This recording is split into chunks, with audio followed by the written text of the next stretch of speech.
चलिए आज हम लोग कुछ रिवर बोर्ड प्रॉब्लम्स प्रैक्टिस करते हैं। ये कोई अलग कोई ख़ास तरह का कोई क्वेश्चन का सेट नहीं है, ना इसमें कोई डिफरेंट कंसेप्ट है।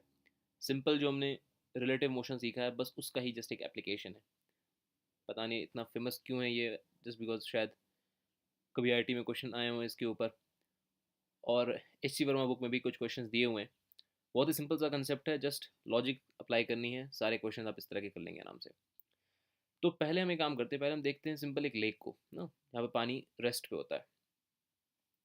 तो लेक में क्या होना है, अगर मान लीजिए कोई एक बोट है जो कि इस डायरेक्शन में जाना चाह रही है, ये जो रेड डायरेक्शन आपको दिखाई दे रहा, तो इस डायरेक्शन में अगर कोई बोट जाना चाह रही है, इसके नीचे जो पानी है वो रेस्ट पे है ना, जमा हुआ है। तो क्या होगा, बोट इसी डायरेक्शन में चली जाएगी, नो इशू इन दैट, आराम से। इट्स सिंपल लाइक कि कोई रोड है नीचे, और रोड पे आप चलना चाह रहे हैं, तो जिस डायरेक्शन में आप चलना चाह रहे हैं उसी डायरेक्शन में आप चलेंगे। तो जमा हुआ पानी ना, वाटर एट रेस्ट, और रोड में कोई फ़र्क नहीं है, सिंपल बिहेवियर। लेकिन अगर यहाँ पर हम देखें कि नदी है, कोई रिवर, जहाँ पे पानी बह रहा होता है, वाटर इज फ्लोइंग, ठीक है। तो मान लीजिए कि वाटर जो फ्लो कर रहा है वो इस डायरेक्शन में, सिंपल, ये ग्रीन लाइन ना, इसको हम कह सकते हैं velocity of river, V R. और वहीं पर एक बोट है जो कि इस डायरेक्शन में जाना चाहती थी, और अगर वो इस डायरेक्शन में जाना शुरू करेगी, तो आपको क्या लगता है क्या होना चाहिए? ये पानी इस बोट पर अपनी वेलोसिटी अप्लाई करेगा, ये पानी इस बोट पर अपनी वेलोसिटी अप्लाई करेगा, तो वेलोसिटी ऑफ रिवर जो है वो इसमें भी ऐड होगा, सिंपल। यही velocity of river, V R. उसकी वजह से क्या हो जाएगा, उसकी वजह से ये होगा कि ये जिस ट्रैक पर जाना चाह रहा था उस ट्रैक पर ये नहीं जा पाएगा, बल्कि ये थोड़ा आगे ड्रिफ्ट होगा। यानी कि ये शायद कुछ हो सकता है, कुछ इस ट्रैक पर जाएगा। बस इतना ही करना होता है हमें। अब सिंपल कॉमन सेंस अप्लाई करो, आपको अपने आप दिखाई देगी चीज़ें, कि जो चीज़ किसी डायरेक्शन में जाना चाह रही है उसको पानी धक्का दे रहा है अपने साथ आगे की तरफ। तो पानी अगर इसको अपने साथ धक्का दे रहा है तो क्या होगा, इसको उसके ओरिजिनल ट्रैक से थोड़ा ये डेविएट कर देगा। तो ये एक्चुअली रेड लाइन के अलॉन्ग जाना चाहती थी बोट, वो उस डायरेक्शन में जाना चाह रही थी, मगर it ends up moving along the blue direction.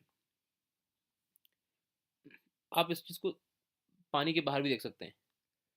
कोई मान लो बंदा है, वो इस डायरेक्शन में जाना चाह रहा है, अपनी उसकी वेलोसिटी इस डायरेक्शन में, बहुत तेज़ हवा बह रही है, बहुत तेज़ हवा बह रही है, बहुत ही ज़्यादा तेज़ हवा बह रही है, और जो विंड है वो इस डायरेक्शन में, ठीक है। तो इसको मैं वी डब्ल्यू लिख रहा हूँ। तो होगा क्या, बंदे की अपनी वेलोसिटी भी है ना, और विंड की भी वेलोसिटी है। तो बंदा तो इधर जाना चाहता है अलॉन्ग एक्स एक्सिस, लेकिन विंड इसको अलॉन्ग वाई एक्सिस लेके जाना चाह रही है या जेड एक्सिस लेके जाना चाह रही है। तो हुआ क्या, बंदा कुछ ऐसा जाएगा। तो यही चीज़ यहाँ पर भी हो रही है, रिवर बोट प्रॉब्लम में भी। बोट जाना चाहती है along this red line, river along green line, इसको इस पर वेलोसिटी ऐड कर रही है। तो ये वेलोसिटी ऐड जो कर रही है उसकी वजह से क्या होगा, ये थोड़ा ड्रिफ्ट हो जाएगा। तो रेड लाइन की जगह पर ये किसी और डायरेक्शन में जाना शुरू करेगा, ठीक है। आई होप आपको बेसिक आइडिया लग गया हो क्या करना है। चलिए इसको अप्लाई करते हैं। यहाँ पर अक्सर आपको एक टर्म होगा, velocity of boat with respect to water, या velocity of man with respect to river, something like that. No, velocity of man with respect to river, इसका क्या मतलब है, ये किस वेलोसिटी की बात चल रही है। जब भी आप किसी भी रिवर बोट प्रॉब्लम देखेंगे वहां पर आपको ये कंसेप्ट, ये एक फ्रेज लिखा हुआ होता है, velocity of boat with respect to water, या velocity of man with respect to river, या velocity of swimmer with respect to river. इसका मतलब क्या है, कौन सी वेलोसिटी की बात चल रही है, with respect to river, right. ये जो रेड लाइन आपको दिखाई दे रही है, जो कि यहाँ पर अगर पहले जब थी, तो यहाँ पर पानी क्या था, लेक के केस में वेलोसिटी ऑफ रिवर हम कह सकते हैं दैट वाज जीरो। तो ये जो रेड लाइन थी, this was velocity of boat with respect to river. यानी कि अगर रिवर में बैठ करके हम देखें या लेक में बैठ करके हम देखें तो हमको ये वेलोसिटी ऑफ बोट दिखाई देगी। तो सिंपल कंसेप्ट क्या है कि velocity of boat with respect to river will be velocity of boat minus velocity of river. ये रिलेटिव का कंसेप्ट जो हमने सीखा है। तो ये वेलोसिटी ऑफ बोट और velocity of boat with respect to river में क्या फ़र्क है? फ़र्क ये है कि this is the actual internal speed of the boat. ये उसके अपने इंटरनल मैकेनिज्म की वजह से जो उसकी स्पीड है। और ये जो वेलोसिटी ऑफ बोट है, ये वेलोसिटी ऑफ बोट हो जाएगी कि जब वो बोट पानी में मूव करेगी तो पानी उस पर इफेक्ट डालेगा। जब पानी उस पर इफेक्ट डालेगा तो उसकी वेलोसिटी थोड़ी चेंज हो जाएगी, जो आपको यहाँ पर चेंज नहीं हुई क्योंकि velocity of river was zero. जो वेलोसिटी ऑफ रिवर जीरो रही तो velocity of boat was same as velocity of boat with respect to river. लेकिन यहाँ पर क्या हुआ, this red line was velocity of boat with respect to river. यानी कि अगर रिवर मूव नहीं कर रही होती, रिवर में बैठ के हम देखें तो ये इसकी एक्चुअल स्पीड है, अपनी इंटरनल स्पीड। लेकिन जब इसमें वेलोसिटी ऑफ रिवर ऐड होगी तब जाकर के वेलोसिटी ऑफ बोट ये हो जाएगी। तो जब वेलोसिटी ऑफ बोट कहा जा रहा है, इसका मतलब ये बनता है कि उसके अंदर उसकी अपनी स्पीड या उसकी अपनी वेलोसिटी और रिवर की वेलोसिटी दोनों इन्वॉल्व है। क्योंकि जब बोट पानी में चल रहा है और पानी खुद मूव कर रहा है, तब वो जैसा चाह रहा था वैसे नहीं चलेगा, उसमें पानी का इफेक्ट भी एड अप होना है। तो नेट वेलोसिटी हो जाती है वेलोसिटी ऑफ बोट। और विथ रिस्पेक्ट टू रिवर क्यों कह रहे हैं कि मान लो तुम खुद को रिवर में इमेजिन करो, यानी कि तुम खुद रिवर के साथ बह रहे हो। जब तुम खुद रिवर के साथ बह रहे हो तो जो तुमको वेलोसिटी दिखाई देगी वो सिर्फ किसकी वजह से होगी? बोट की अपनी इंटरनल मैकेनिज्म की वजह से, है ना? क्योंकि जब तुम खुद रिवर के साथ बह रहे हो तो तुम्हारी वेलोसिटी भी क्या है? रिवर वाली वेलोसिटी है। तो जो बोट की सिर्फ अपनी इंटरनल मैकेनिज्म से तुमको वेलोसिटी दिखाई देगी तो वो होगी velocity of boat with respect to river. लेकिन अगर तुम बाहर कहीं बैठे हुए हो, लेट्स से तुम कहीं बीच बैठे हुए हो किनारे, बैंक ऑफ द रिवर पे, तो तुमको क्या दिखाई देगा? तुमको जो दिखाई देगा वो ये होगा वेलोसिटी ऑफ बोट एक्चुअल। क्योंकि जो तुमको यहाँ से बैठे बैठे दिखाई देगा उसमें बोट की अपनी वेलोसिटी और रिवर की वेलोसिटी दोनों ऐड अप होंगी। ठीक है? तो जब भी कहीं आपको अगर ये अंग्रेजी का फ्रेज रहेगा कि velocity of boat with respect to water या विथ रिस्पेक्ट टू रिवर या velocity of swimmer with respect to river, समझ जाइए ये उसकी अपनी खुद की इंटरनल स्पीड की बात चल रही है। लेकिन जो एक्चुअल स्पीड होनी है जो आपको बाहर से दिखाई देगी उसमें रिवर की वेलोसिटी भी ऐड होनी है। Okay, now let's do a question over this. Okay, so यहाँ पर अगेन एक एग्जांपल है जहाँ पर आपको दिखाई दे रहा है कि वेलोसिटी ऑफ रिवर जीरो है, यानी कि पानी रुका हुआ है। ये कोई लेक हो सकता है, कोई पॉन्ड हो सकता है। कोई बंदा है who wants to reach the opposite bank, ये दूसरी साइड पहुंचना चाहता है, and he jumped in this direction exactly perpendicular to the bank, है ना? ये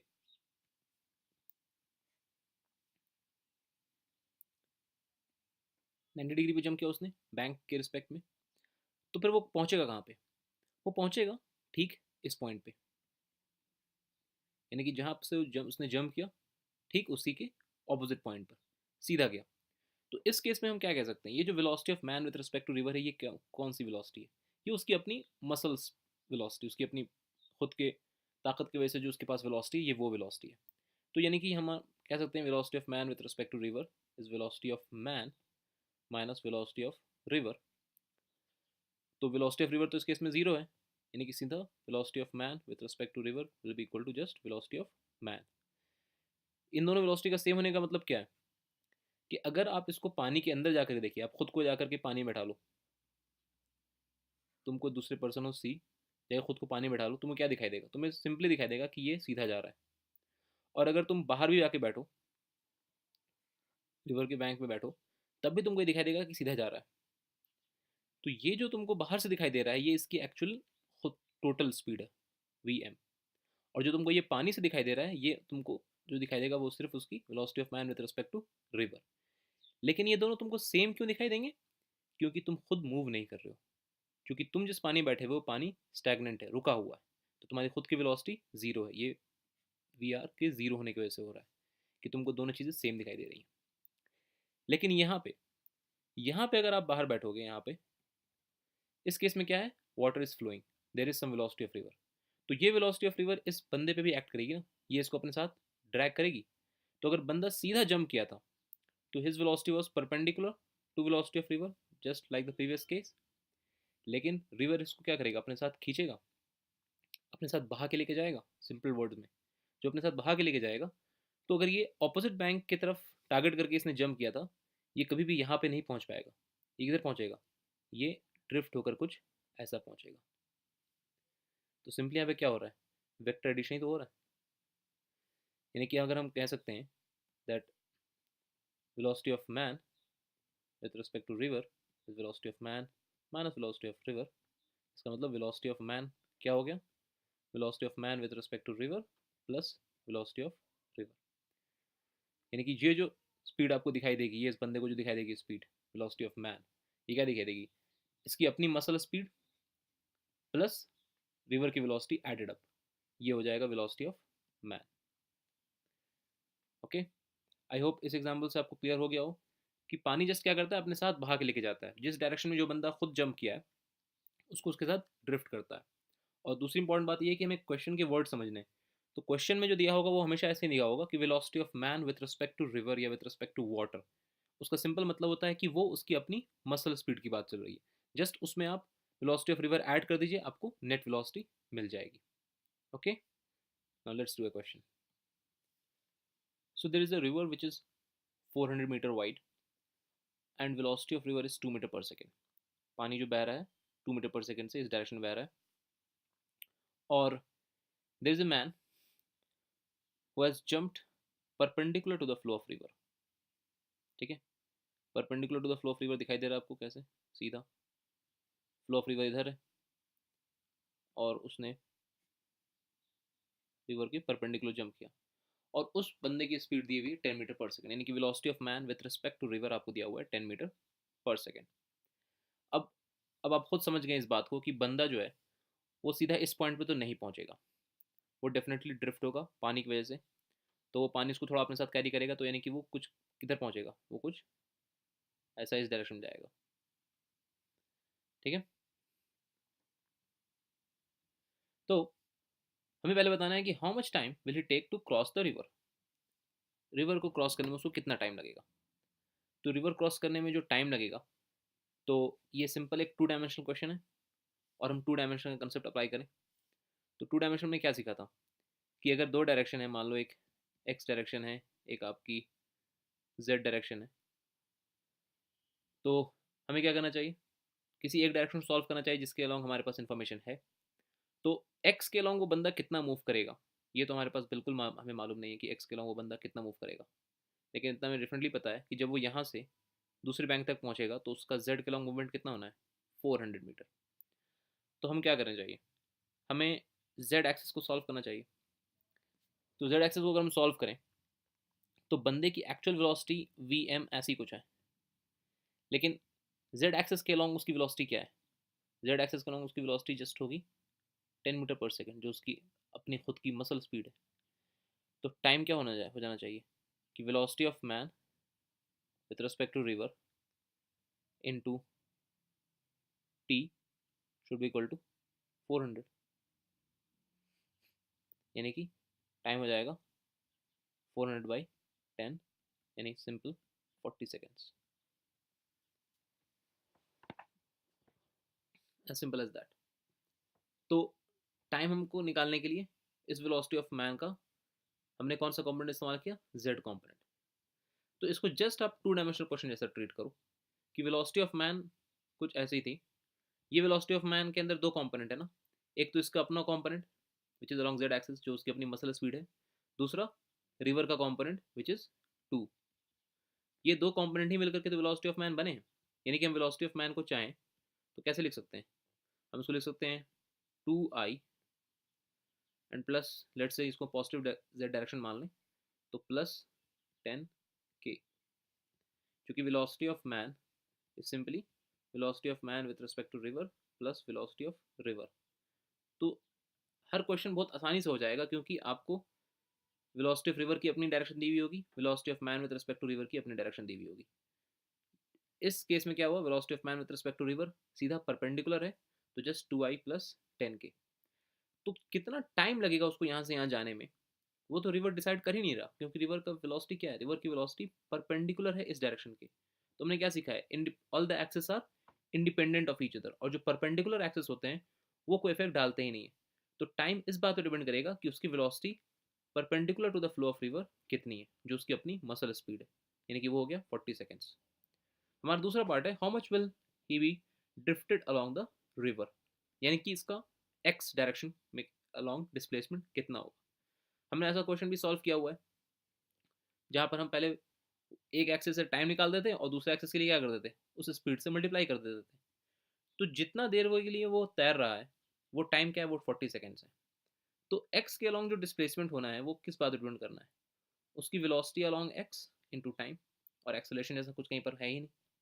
तो वेलोसिटी अलॉन्ग एक्स क्या है, जो उसकी रिवर जो उसको वेलोसिटी प्रोवाइड कर रहा है, वही इफेक्टिवली क्या है, वेलोसिटी अलॉन्ग एक्स है ना, 2i, सिंपल।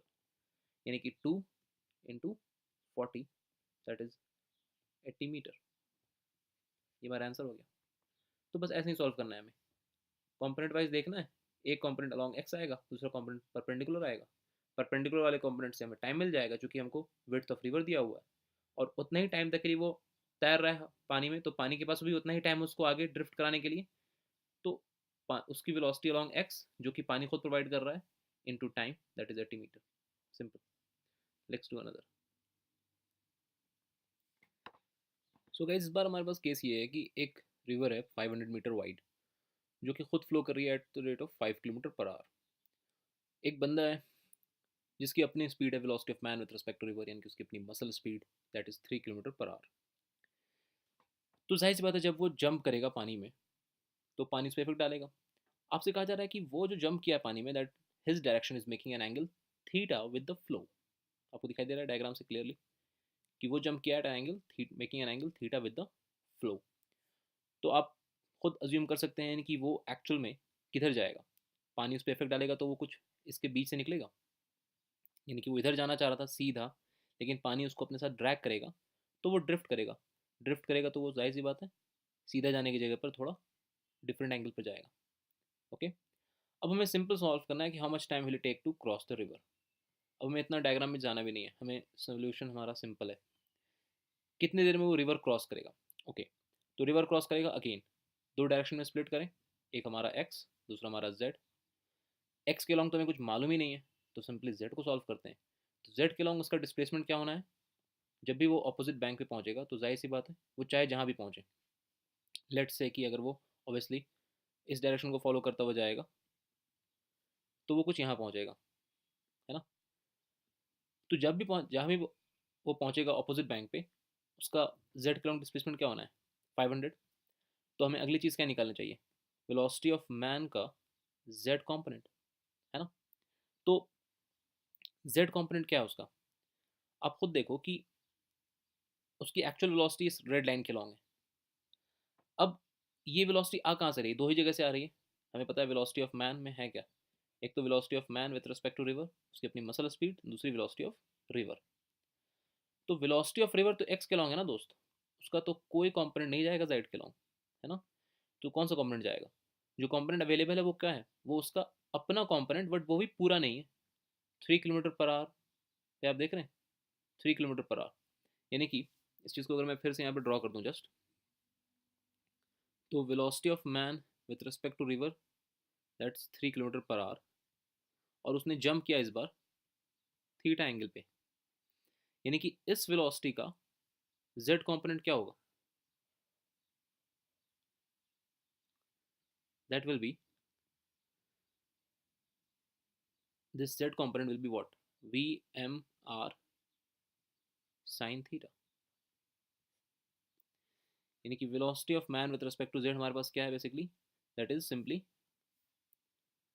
3 sin theta. ये किलोमीटर पर आवर में है, ठीक है, उसको मीटर पर सेकंड में कन्वर्ट कर लेंगे, फिलहाल ये के पी एच में ही रखते हैं। यानी कि जो वेलोसिटी उसको नदी क्रॉस कराने में हेल्प करेगी वो कौन सी वेलोसिटी है, वो उसकी अपनी मसल स्पीड है, लेकिन वो भी पूरी नहीं क्योंकि वो एंगल पर जंप कर गया।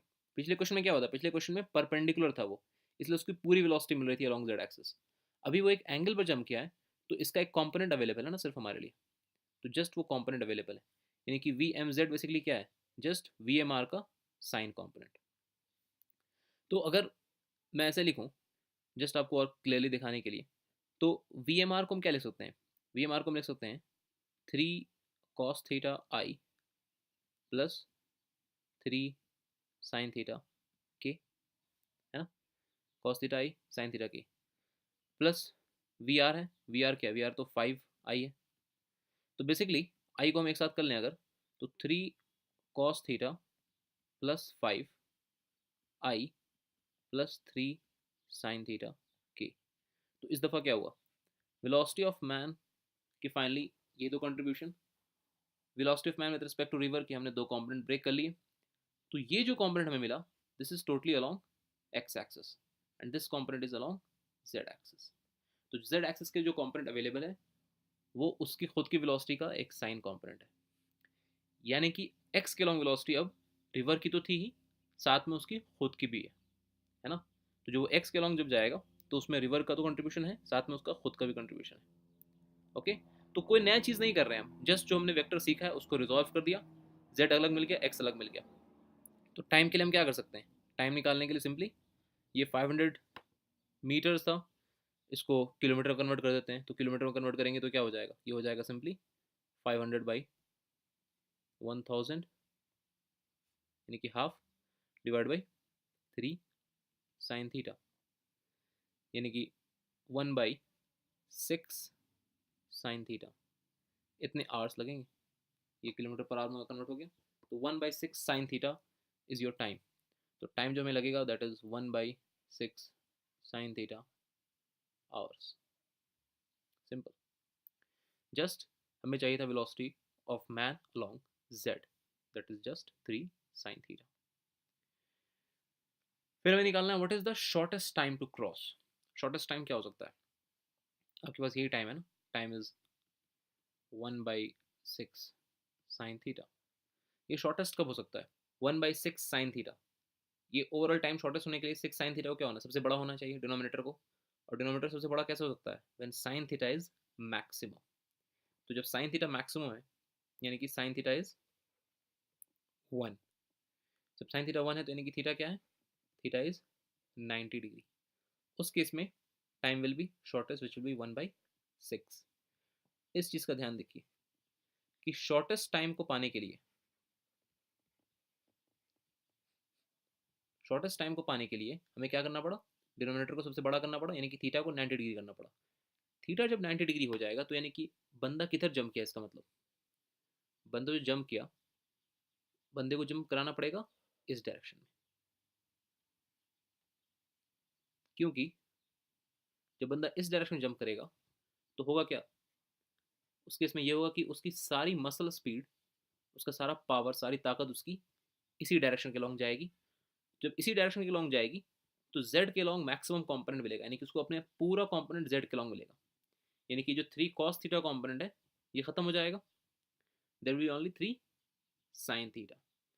यानी कि जब वो पूरा ताकत इस डायरेक्शन के लॉन्ग लगाएगा उस केस में उसको मिनिमम टाइम मिलेगा। तो शॉर्टेस्ट टाइम में अगर बंदा रिवर क्रॉस करना चाहे तो बंदे को क्या करना है, बंदे को 90 डिग्री यानी कि perpendicular to the flow jump करना है। जब वो perpendicular to the flow jump करता है तब क्या हो जाता है, तब उस केस में velocity of man with respect to Z 3 sin θ यानी कि पूरी की पूरी साइन 90 का मतलब पूरा का पूरा 3 इसके लॉन्ग चला जाएगा। जब 3 इसके लॉन्ग जाएगा तो उस केस में टाइम सबसे कम लगेगा। आप इसको दूसरे तरीके से भी सोच सकते हैं कि मान लीजिए बंदा पूरी की पूरी पैरेलल डायरेक्शन में जंप कर जाए, यानी कि सीधा इस डायरेक्शन में, उस केस में क्या होगा, उस केस में ये होगा कि अगर बंदा ऐसा जा रहा है तो कभी भी वो रिवर क्रॉस नहीं कर पाएगा, वो बस हमेशा ऐसा सीधा जाता रहेगा, हमेशा सीधा जाता रहेगा। क्या हो रहा है उस केस में, उस केस में ये हो रहा है कि वो अपनी कोई भी वेलोसिटी वाई के लॉन्ग या जेड के लॉन्ग लगा ही नहीं रहा, सारी की सारी उसने ताकत अपनी रिवर के पैरेलल जाने में लगा दी, इसलिए वो कभी रिवर क्रॉस नहीं कर पाएगा। अब खुद सोचो, एक काम करो, आप बस रिवर के साथ तैरो, आप इसी लाइन के लॉन्ग जाओगे। अगर आप कुछ भी नहीं करोगे तब भी आप बस रिवर की वेलोसिटी के साथ बहते जाओगे। तो अगर रिवर क्रॉस करना है तो क्या करना है उस केस में, उस केस में रिवर के परपेंडिकुलर बहना है ना। तो परपेंडिकुलर बहने की क्या होगा, उस केस में आप सबको, आपको सबसे कम टाइम लगेगा। आई होप आपको बात समझ में आई हो। Let's do another. तो ये एक सिंपल क्वेश्चन है कि अगर आपको velocity of man with respect to river V M R कहा हुआ है और velocity of river V R दी हुई है, तो जाहिर सी बात है वेलोसिटी ऑफ मैन क्या हो जाएगा, वो रेड डायरेक्शन के अलॉन्ग जाएगा, वो ड्रिफ्ट करेगा। रिवर की विड्थ डी है, पहले हमें निकालना है time to cross the river. तो सिंपली हम क्या करेंगे, हमें पता है कि velocity of man has two components, एक तो velocity of man with respect to river, दूसरा वेलोसिटी ऑफ रिवर। अब velocity of man with respect to river obviously इस बार एक एंगल पर है, जिसको हम क्या लिख सकते हैं, V M R cos theta plus V M R sine theta. ये जो कॉस थीटा का कंपोनेंट है वो एक्स के अलॉन्ग आ रहा है, तो उसको हम आई लिख सकते हैं, और ये हमारा जेड के अलॉन्ग जा रहा है, तो उसको हम के लिख सकते हैं, प्लस वी आर, ये तो पूरा का पूरा आई है। क्या करना है, बस आई वाले को अलग कर लीजिए, तो V M R cos theta plus V R, ये हो गया along I, plus V M R sine theta, ये हो गया अलॉन्ग के। तो अब तक आप समझ ही गए होंगे कि टाइम कितना लगेगा क्रॉस करने में। टाइम निकालने के लिए हम z सॉल्व करेंगे, z डायरेक्शन के हिसाब से time will be displacement along z, यानी कि width of river which is d divide by V M R sine theta. तो बस आपको velocity of man with respect to river का साइन कॉम्पोनेंट निकालना है, ये सब प्रीवियस क्वेश्चन हो गया। अब हमें निकालना है व्हाट इज द ड्रिफ्ट, यानी कि जिस पोजीशन के अबाउट वो स्टार्ट हुआ था, तो ये पॉइंट ए मान लीजिए, और वो पहुंचा एक्चुअली पॉइंट बी पर, तो ये ए से लेकर के बी तक का जो लेंथ है दैट इज योर ड्रिफ्ट। तो ये ड्रिफ्ट हमें निकालना है, तो ये टेक्निकली क्या है, this is technically displacement along x. तो बस डिस्प्लेसमेंट अलॉन्ग एक्स कैसे निकलेगा, displacement along x is velocity of man along x into time. Time हमने यहाँ से निकाल लिया, अब velocity of man along x क्या है, तो velocity of man along x हमारा ये कंपोनेंट है, तो इस बार इसकी खुद की स्पीड भी इसको सपोर्ट कर रही है along the flow, plus river की स्पीड तो है ही V R, into time, time की जगह पर T divide by V M R sine theta. That's it, simply question solve हो गया हमारा।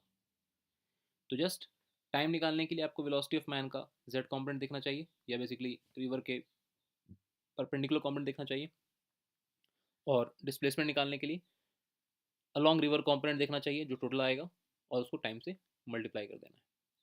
अलॉन्ग रिवर कभी कभी अगर सिर्फ रिवर का भी कॉम्पोनेंट हो सकता है, अगर बंदा परपेंडिकुलर जंप कर जाए, जो हमने प्रीवियस क्वेश्चन में देखा, तो उस केस में क्या होगा, सारा का सारा वी एम आर आपको जेड के अलॉन्ग जाएगा, उसकी वजह से क्या होगा, आपको टाइम मिनिमम लगेगा। लेकिन इस बार क्या होगा, टाइम मिनिमम नहीं लगेगा, लेकिन इस बार आप एक्स ज़्यादा कवर कर पाएंगे, क्योंकि अगर सिर्फ वेलोसिटी ऑफ रिवर होती तो आपका एक्स कम होता, लेकिन अब वेलोसिटी ऑफ रिवर में आपका खुद का कंपोनेंट है ना, V M R cos theta, यानी कि आप परपेंडिकुलर जाने में भी आप रिवर क्रॉस भी करना चाह रहे हैं, साथ में आप रिवर के अलॉन्ग ज़्यादा फ्लो भी करना चाह रहे हैं, उस केस में आप एंगल पर जंप करेंगे। लेट्स सी अनदर क्वेश्चन है कि रिवर की विड्थ दी हुई है आपको डी, वेलोसिटी ऑफ रिवर दी हुई है 3 kilometre per hour, velocity of man with respect to river दिया हुआ है 3 kilometre per our, 5 kilometre per our. आपसे पूछा जा रहा है कि at what angle man should jump to reach the exact opposite point from where he starts. इसलिए मैंने आपको पहले से रेड लाइन दिखा दिया ताकि आपको फिगर समझ में आ जाए कि बंदा चाहता है कि जहाँ से भी वो स्टार्ट किया, जिस पॉइंट से भी, उसके ठीक ऑपोजिट पॉइंट वो पहुँचे, यानी कि उसकी अपनी स्पीड, रिवर की स्पीड, सब कुछ ऐड आउट होने के बाद जो होना है वो ये कि वो बस यहाँ पहुँचना चाहता है एग्जैक्टली ऑपोजिट पॉइंट पर। अब आप देखिए कि हम हमेशा से रिवर में समझते आ रहे हैं कि रिवर हमेशा ड्रिफ्ट करती है, तो जब रिवर हमेशा ड्रिफ्ट करती है तो एग्जैक्टली ऑपोजिट पॉइंट कैसे पहुँचेगा, उसके बंदे को थोड़ा सा स्मार्ट होना है, वो रिवर की स्पीड का इस्तेमाल करेगा ऑपोजिट पॉइंट पहुँचने के लिए। अब आप सोचिए कि वो किस एंगल पर जंप करे ताकि सीधा जाए, तो इस बार क्या करेगा बंदा, थोड़ी स्मार्टनेस अगर दिखाएगा तो वो खुद क्या कर सकता है, वो खुद कुछ इस एंगल पर कुछ इधर जंप कर सकता है। अब सोचिए कैसे, मान लीजिए वो रिवर तो इस साइड जा रहा है ना, अगर वो कुछ ऑपोजिट डायरेक्शन में एक थीटा एंगल पर जंप करता है तो क्या होगा, ये उसकी वेलोसिटी का डायरेक्शन है, अब उसकी अपनी वेलोसिटी का वी एम आर। अगर वो इधर जंप किया, रिवर उसको इधर ड्रिफ्ट कराएगा ऑपोजिट डायरेक्शन में, रिवर उसको ड्रिफ्ट करा करके ऐसा कर देगा कि उसकी नेट वेलोसिटी वी एम इस डायरेक्शन में हो जाएगी। यानी कि हमने क्या किया, सिंपल वेक्टर एडिशन, और कुछ अलग रॉकेट साइंस नहीं किया। वी एम आर को लिख भी इस बार ऐसा ऑपोजिट डायरेक्शन में हम जंप कराया कि वी एम आर और वी आर ये दोनों मिल करके रिजल्टेंट ऐसा हो गया। अगर हमने वेक्टर कंपोनेंट अप्लाई किया ना, वेक्टर का ट्राइंगल रूल से अगर हम देखें तो जस्ट क्या बचता है,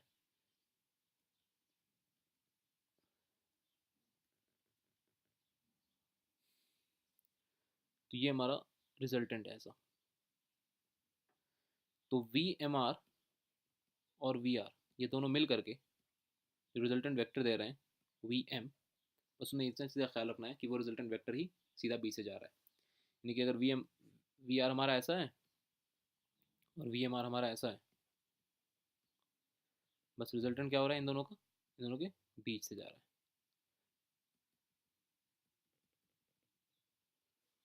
ठीक है, तो वो ट्रायंगल रूल वाली बात होगी, बट ठीक है उसकी उतनी ज़रूरत नहीं है, ट्रायंगल बनाना या पैरेललोग्राम बनाने की ज़रूरत नहीं है हमें। हमें जस्ट क्या करना है, हमें सिंपली ये सोचना है कि इस बंदे की वी एम, वी एम के दो कंपोनेंट होंगे। वी एम को हम क्या ले सकते हैं, वी एम को ले सकते हैं वी एम आर के पहले दो कंपोनेंट्स में।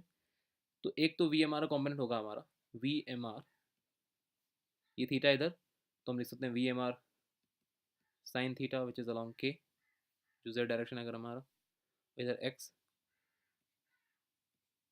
प्लस वी एम आर का दूसरा कॉम्पोनेंट क्या है, this is along minus X है, V M R cos theta minus X, तो हम लिखेंगे minus of V M R cos theta plus V R which is along I. तो V M same काम, अगर ये फिगर आप ड्रॉ भी नहीं कर पा रहे हैं, अब वो कुछ नहीं, टेंशन नहीं लेना है, जस्ट सेम काम कीजिए कि वी एम आर के कॉम्पोनेंट रिजॉल्व कर दीजिए। एक वी एम आर का साइन थीटा कॉम्पोनेंट हो गया जो कि इधर जा रहा है, दूसरा वी एम आर का कॉस थीटा कॉम्पोनेंट हो गया। बस इस बार फर्क क्या है, वो नेगेटिव डायरेक्शन में, जो कि ऑपोजिट डायरेक्शन में हमने एंगल लिया। अब अगर उसको रिजल्टेंट सीधा रखना है, यानी कि वी एम का सिर्फ के कॉम्पोनेंट होना चाहिए, तो वो कब पॉसिबल है, वो तब पॉसिबल है जब ये कॉम्पोनेंट हमारा जीरो हो जाए, यानी कि वी एम का x component should be zero. अगर ऐसा हो गया तो क्या होगा, रिजल्टेंट ना वो इधर जाएगा ना वो इधर जाएगा, वो सीधा ऊपर जाएगा जेड के लॉन्ग, क्योंकि उसका net velocity along x cancel हो गई। तो बस सिंपल सा क्वेश्चन है, वी एम आर आपको कितना दिया हुआ है 5, यानी कि हम क्या लिखेंगे, हम लिखेंगे minus of 5 cos theta plus 3 equals to 0, यानी कि यहाँ से क्या आ गया, cos theta is equal to 3/5, as simple as this, ये हमारा आंसर हो गया, theta is equal to cos inverse 3/5।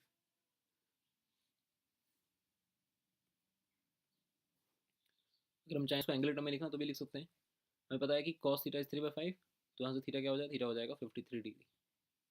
ये दो वैल्यूज़ आप याद रख लें, आपको बेहतर रहेगा। एक तो कि जैसे sine 37 is 3/5 and cos 37 is 4/5, उसी लॉजिक से फिर कॉस 53 इज 3/5 एंड साइन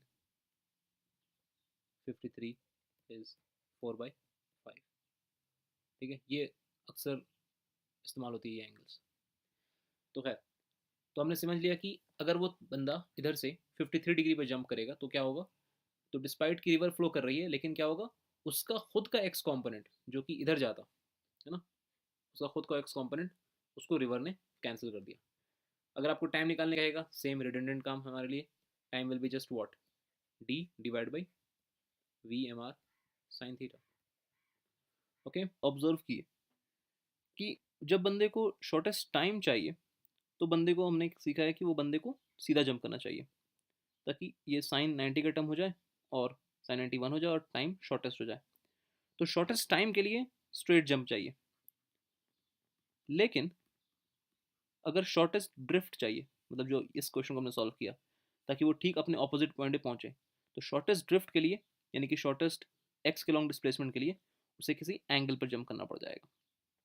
ठीक है, तो shortest time is not the case for shortest displacement. Shortest displacement along x के लिए उसे किसी एंगल पर जंप करना पड़ जाएगा ताकि velocity of man along x हो जाए 0।